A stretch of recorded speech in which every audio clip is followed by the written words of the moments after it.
नमस्कार।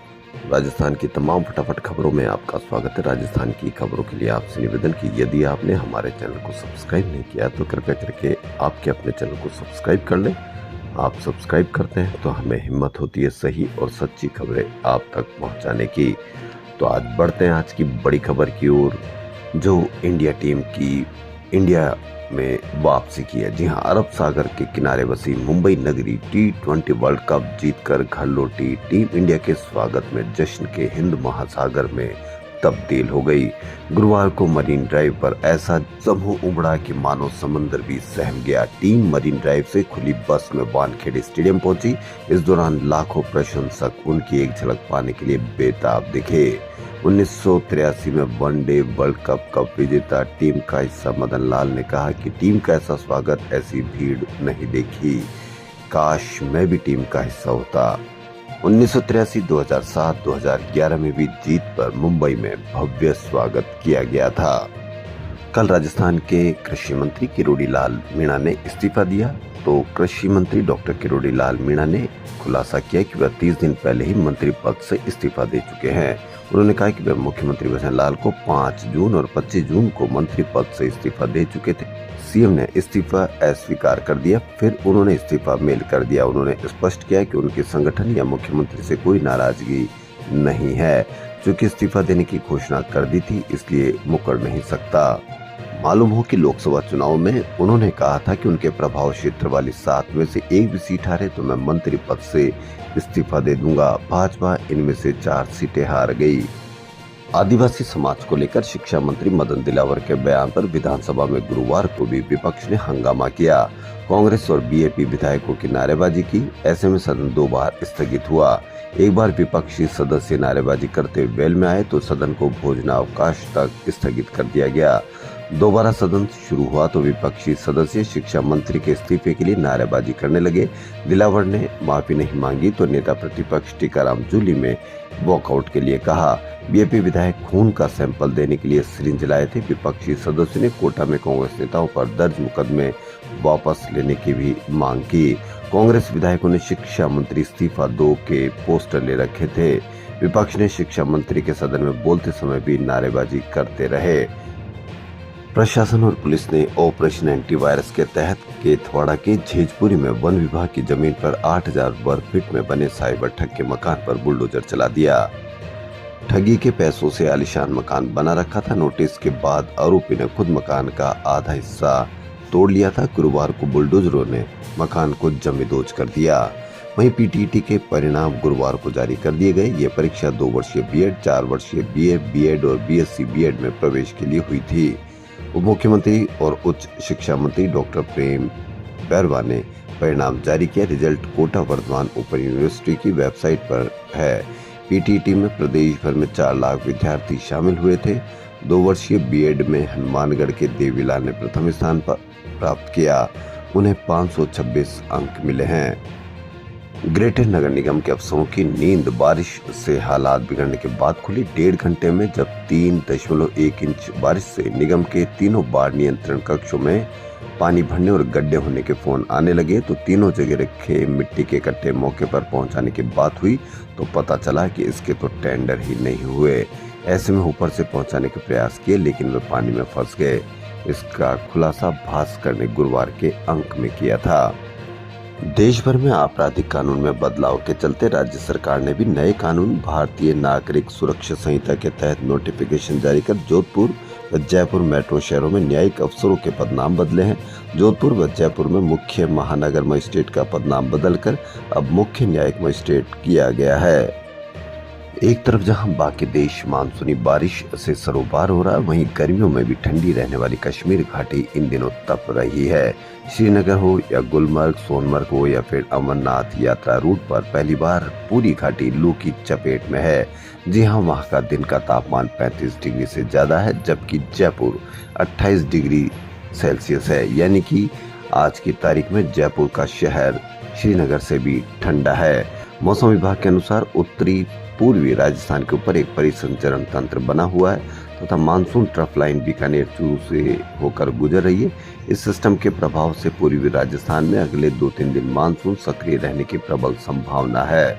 इस दौरान जयपुर, भरतपुर, अजमेर, उदयपुर, कोटा संभाग के अनेक स्थानों पर कहीं कहीं भारी बारिश होने की संभावना है।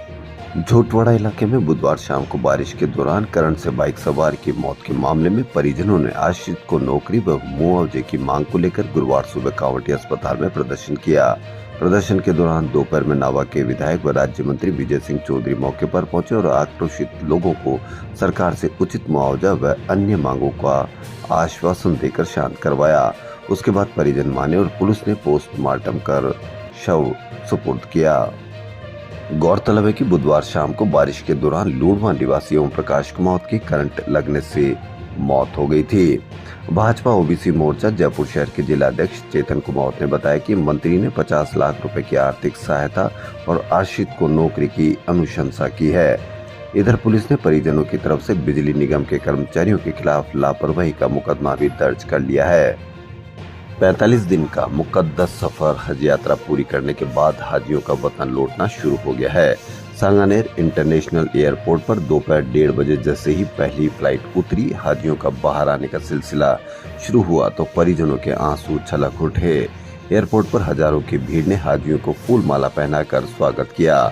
एयरपोर्ट पर ही प्रत्येक हाजी को 5 लीटर का जमजम दिया गया। इस मौके पर राजस्थान हज कमेटी चेयरमैन अमीन कागजी, वक्फ बोर्ड के अध्यक्ष खानू खान, बुधवाली जावेद कागजी ने हाजियों का माला पहनाकर एयरपोर्ट पर इस्तकबाल किया। उत्तर पश्चिम रेलवे देश का पहला जोनल रेलवे बन गया है, जहां मुख्यालय में तैनात जवानों की मांग पर उन्हें एक दिन यूनिफॉर्म नहीं पहनने की अनुमति दी गई है। एक वरिष्ठ अधिकारी के अनुसार मुख्यालय में तैनात इंस्पेक्टर से लेकर कांस्टेबल तक एक दिन यूनिफॉर्म की बजाय कुछ अलग पहनने की मांग कर रहे थे। आईजी ज्योति कुमार सतीजा ने फोर्स के अन्य अधिकारियों और जवानों के साथ बातचीत की। सप्ताह में गुरुवार को बिना वर्दी के ड्यूटी पर आने की अनुमति दी। इस दिन सभी इंस्पेक्टर और जवानों ने सफारी सूट पहनने की इच्छा जताई, जिसे भी स्वीकार कर लिया गया। साल 2022 में नर्सिंग भर्ती को लेकर स्वास्थ्य भवन के बाहर प्रदर्शन करने वाली प्रार्थी महिलाओं के खिलाफ दंडात्मक कार्रवाई पर रोक लगाते हुए ट्रायल कोर्ट को कहा है कि वह केस में अंतिम आदेश नहीं करे। जस्टिस समीर जैन ने यह निर्देश संतरा धाकड़ व रजनी की याचिका पर दिया। याचिकाओं में कहा कि रैली में 100 से ज्यादा लोग थे और एफआईआर में भी उसका जिक्र है, लेकिन पुलिस ने केवल 6 जनों के खिलाफ ही चालान पेश किया है और उन्हें जानबूझकर फंसाया गया है, इसलिए उनके खिलाफ चालान रद्द किया जाए। मामले के अनुसार 10 नवंबर 2022 को एसआई कविता यादव ने रिपोर्ट दर्ज कराई थी कि स्वास्थ्य भवन के बाहर संविदा नर्सेस एसोसिएशन के नेतृत्व में प्रार्थियों सहित अन्य लड़के लड़कियां स्वास्थ्य कार्यकर्ता की भर्ती में पद बढ़ाने को लेकर प्रदर्शन कर रहे थे। उनके पास धरना प्रदर्शन की मंजूरी भी नहीं थी, लेकिन फिर भी उन्होंने स्वास्थ्य भवन के बाहर रास्ता जाम कर दिया। विधानसभा में अध्यक्ष वासुदेव देवनानी की पहल से 4 साल बाद फिर से पर्ची सिस्टम शुरू किया गया है। पर्ची सिस्टम ऑनलाइन है। पहले दिन 31 पर्ची ऑफलाइन व 13 विधायकों ने ऑनलाइन भेजी। इन 44 पर्ची में से 4 पर्ची लॉटरी के जरिए निकाली गई। राष्ट्रीय सूचना विज्ञान केंद्र NIC के तकनीकी सहयोग से पर्ची की ऑनलाइन लॉटरी निकाली गई।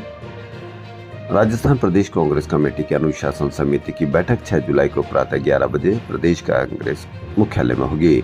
पीसीसी महासचिव स्वर्णिम चतुर्वेदी ने बताया कि अनुशासन समिति के चेयरमैन एवं पूर्व मंत्री उदयलाल आंजना की अध्यक्षता में बैठक होगी। समिति द्वारा राजस्थान प्रदेश कांग्रेस कमेटी को प्राप्त अनुशासन भंग करने के प्रकरणों की प्राप्त शिकायतों पर विस्तृत चर्चा की जाकर प्रकरणों की सुनवाई की जाएगी। पीसीसी अध्यक्ष गोविंद सिंह डोटासरा को निर्णय के लिए समिति द्वारा अपनी अनुशंसा प्रेषित की जाएगी।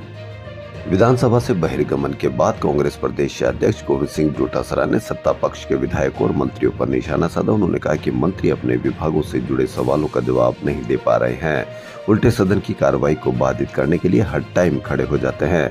विपक्ष तो अपना काम करेगा, मुद्दे उठाएगा, लेकिन सत्ता पक्ष के मंत्री ही माहौल बिगाड़ रहे हैं। ऐसा तो 15 साल में कभी नहीं देखा। मीडिया में बातचीत में डोटासरा ने कहा कि कोई मंत्री किसी बात का ठीक से जवाब नहीं दे पा रहा है। सत्ता पक्ष के सदस्य खुद ही सदन को बाधित कर रहे हैं। वहीं राजस्थान विधानसभा में शिव विधायक रविंद्र सिंह भाटी के कंपनियों के CSR फंड के उपयोग को लेकर पूछे सवाल पर प्रश्नकाल में बहुत गंभीर चूक हुई। स्पीकर वासुदेव देवनानी पुकारते रहे कि मंत्री जवाब दे, लेकिन कोई मंत्री खड़ा नहीं हुआ।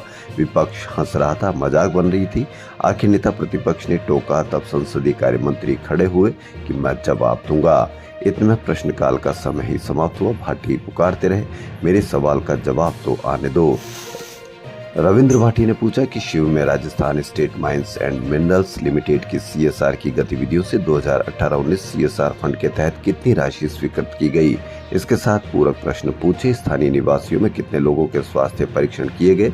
हंगामे के बाद तब संसदीय कार्य मंत्री जोगाराम पटेल खड़े हुए। उन्होंने कहा कि सवाल का जवाब मैं दूंगा, लेकिन इसी दौरान घड़ी में 12 बज गए और स्पीकर ने प्रश्नकाल समाप्त कर दिया।